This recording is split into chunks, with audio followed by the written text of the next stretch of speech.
Amados santos, gracia y paz, el pastor Pedro Saavedra les saluda. Este es el audio número 41 de la serie Renovar el entendimiento para que ocurra la transformación.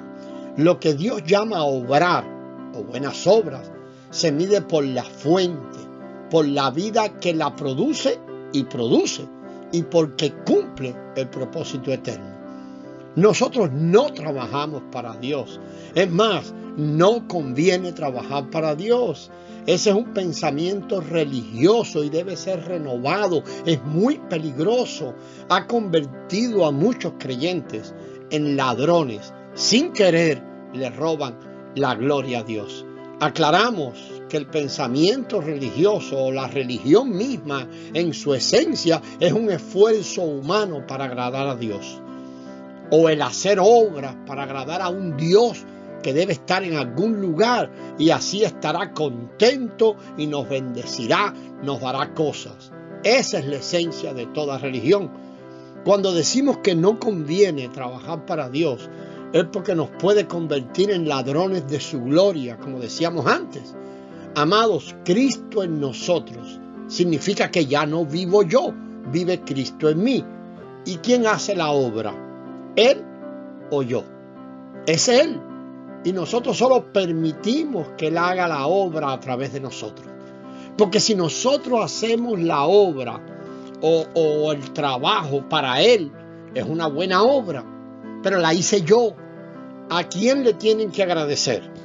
¿A Dios o a mí?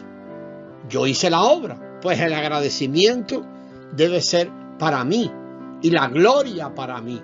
Entonces le estamos robando la gloria a Él. Pero si yo no hago la obra, sino que permito que Cristo haga su obra en mí, nadie debe reconocerme ni darme gracias. Y entonces no fui yo, fue Él. Y toda la gloria se la lleva a Él. Toda la gloria es para Él. Y hermanos, mire, la Escritura deja claro que si no es Él quien hace la obra, en vano trabajan los edificadores. No importa cuánto nos esforcemos, ellos no pueden aportar nada al propósito eterno. No podemos, y por el Espíritu debemos llegar a esta conclusión. Y es necesario, muy necesario, que esto se nos revele, para que esto muestre entonces y se muestre ese entendimiento renovado en esta área. Si el área de la edificación de la iglesia necesita ser renovada, y es la que nos hemos referido anteriormente, hay otras dos áreas que también son muy importantes y que la miremos con esa necesidad de renovar lo que pensemos o entendemos. La adoración y el amor.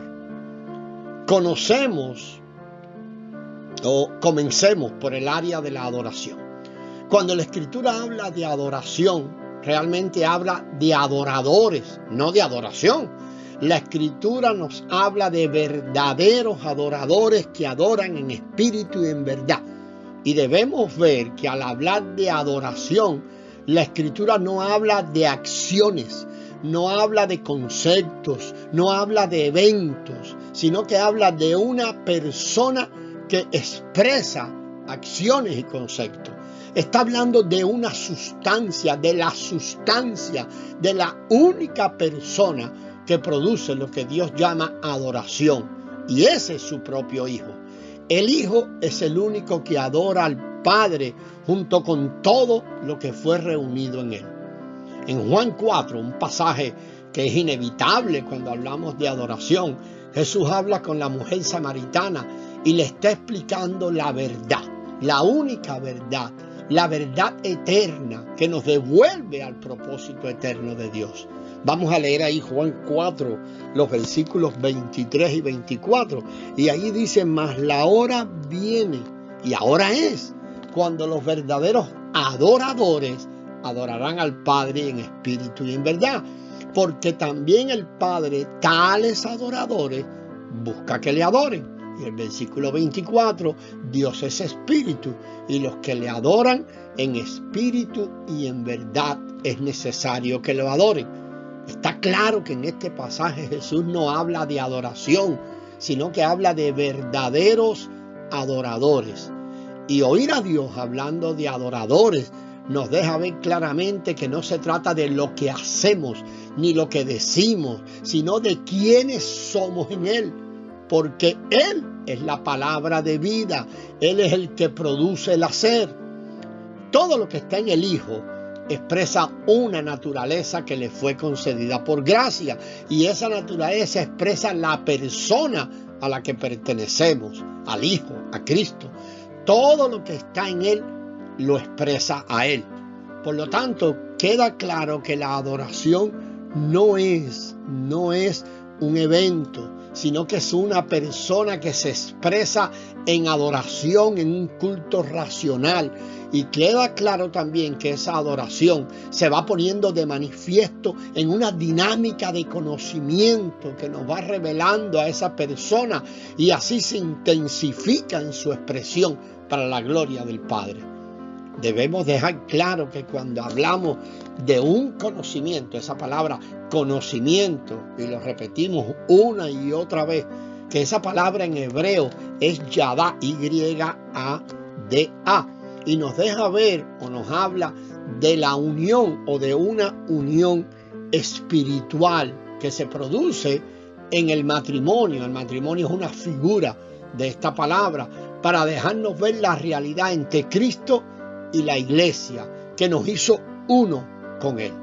En griego, la palabra es ginosco o ginosco, y es la misma palabra que se usa cuando se nos dice que José no conoció a María hasta después del nacimiento de Jesús.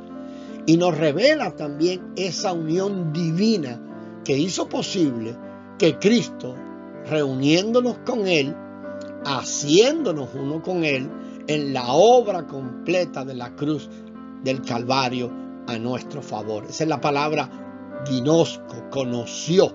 Y vamos a seguir profundizando sobre esto en el próximo audio. Amados, la gracia del Señor sea con vosotros.